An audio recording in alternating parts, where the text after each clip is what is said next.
Assalamualaikum warahmatullahi wabarakatuh. Perkenalkan, nama saya Ridho Saputra dari Prodi S1 Keperawatan.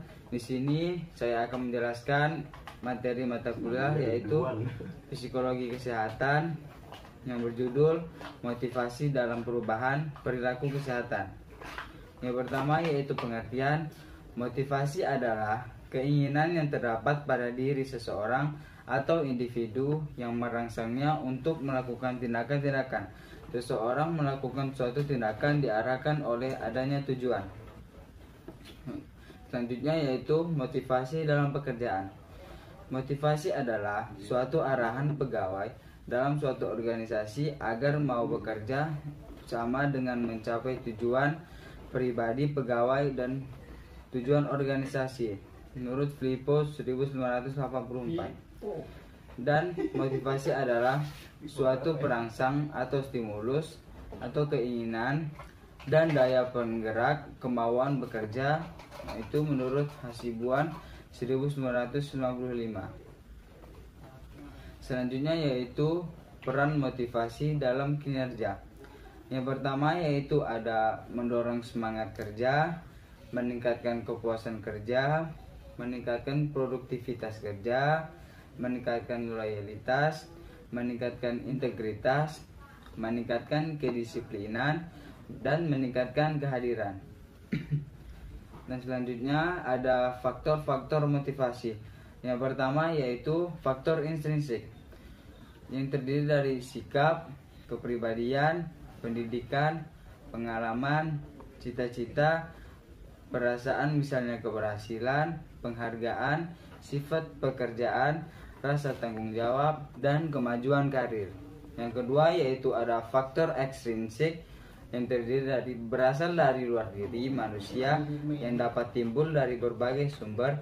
Contohnya yaitu kepemimpinan seseorang, atasan, atau dorongan atau bimbingan, perkembangan situasi dan keharmonisan kondisi kerja, dan keselamatan kerja.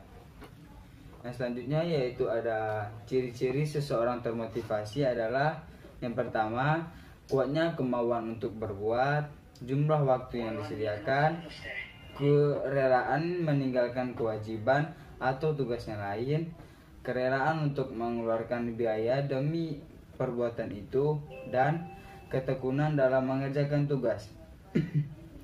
Dan selanjutnya yaitu ada 3 unsur motivasi. Yang pertama yaitu mengawali terjadinya perubahan energi pada setiap diri manusia atau perubahan pada sistem dan neurofisiologis menyangkut kegiatan fisik. Dan yang kedua yaitu ada ditandai dengan munculnya rasa atau feelings, afeksi seseorang yang dapat menentukan tingkah laku manusia. Dan yang ketiga yaitu ada ditandai dengan reaksi untuk mencapai tujuan. Nah, selanjutnya yaitu ada teori-teori motivasi.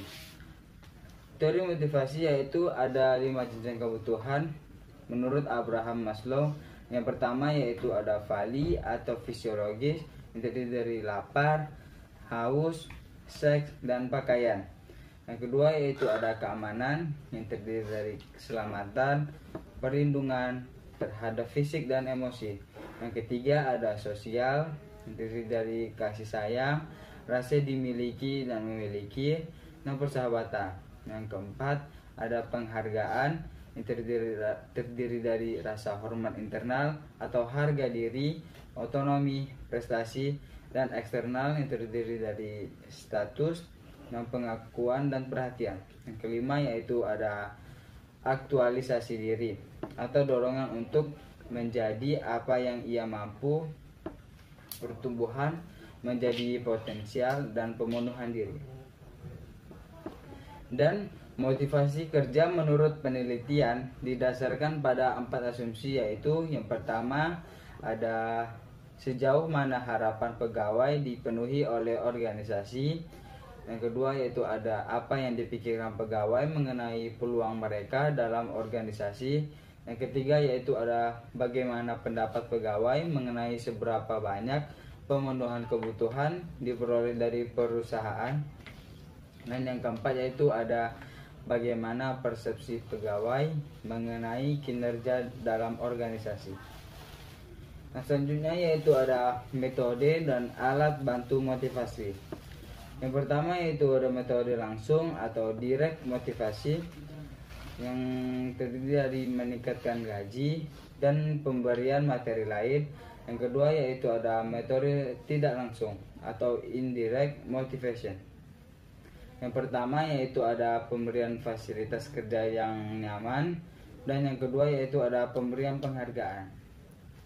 Dan model motivasi kerja yaitu ada model tradisional yaitu pemberian intensif materi atau uang, model hubungan kerja yaitu memperhatikan atau pengakuan kebutuhan sosial mereka seperti kebebasan berekreasi. Dan yang ketiga yaitu ada model sumber daya manusia. Yang pertama yaitu ada insentif positif atau reward. Yang kedua yaitu insentif negatif atau punishment. Dan motivator kerja yaitu ada gaji, dan komunikasi budaya kekeluargaan, pengawasan, dan pengakuan. Nah, selanjutnya yaitu motivasi untuk berkembang atau berprestasi adalah yang pertama, motivasi berkembang atau berprestasi adalah antara lain untuk melanjutkan ke jenjang pendidikan lebih lanjut menurut Maslow adalah untuk mencapai kebutuhan tingkat 5 atau aktualisasi diri atau setidak-tidaknya tingkat 4 untuk memperoleh penghargaan. Oleh sebab itu, apabila kebutuhan tingkat 1, 2, dan 3 belum terpenuhi, pengambilan keputusan tersebut akan mengalami banyak hambatan. Nah, motivasi berprestasi yaitu motivasi berprestasi dalam belajar akan terwujud dalam perilaku antara lain. Yang pertama yaitu ada kerja keras atau hard learning. Yang kedua yaitu ada percaya diri yang kuat. Yang ketiga ada percaya kemampuan sendiri. Dan yang keempat jujur dan terbuka. Yang kelima kerja atau belajar kelompok atau team learning. Dan keenam belajar sistematis dan terencana. Sekian penjelasan dari saya, kurang lebihnya mohon maaf. Assalamualaikum warahmatullahi wabarakatuh.